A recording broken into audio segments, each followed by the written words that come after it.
नमस्कार, मी उमेश पवार मावळा कोल्हापूरच्या माध्यमातून 19 फेब्रुवारीला शिवजयंती मोठ्या उत्सवात साजरी केली जात असते.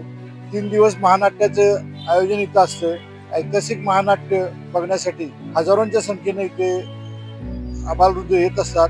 शिवरायांच्या जयघोषात शिवजयंती मोठ्या उत्सवात 19 फेब्रुवारी साजरी व्हावी हा मावळा कोल्हापूरचा प्रयत्न हा यशस्वी होत चाललेला आहे. तसेच उद्याच्या येणाऱ्या शिवजयंतीच्या सर्व बांधवांना शिवमय शुभेच्छा.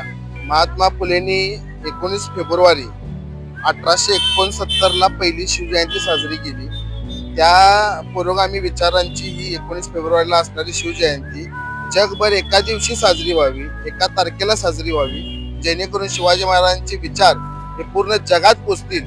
यासाठी आम्ही हा 19 फेब्रुवारीला शिवजयंती साजरी करण्याचा अट्टाहास मावळा कोल्हापूरच्या माध्यमातून गेल्या अनेक वर्षापासून सुरू आहे.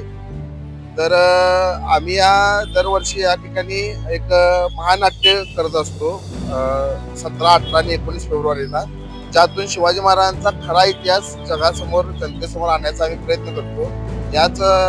याच सिक्वेन्सनं आता वादळवाट स्वराज्याची कहाणी धनाजी संताजीची असा आमचा महानाट्याचा प्रयोग संध्याकाळी 7 वाजता सुरू होतो. तर या प्रयोगाचा आपल्या सगळ्या पूर्ण शिवभक्तांनी त्याचा लाभ घ्यावा असा मी या माध्यमातून न्यूज मराठीच्या माध्यमातून सर्व शिवभक्तांना शिवजयंतीच्या हार्दिक शुभेच्छा.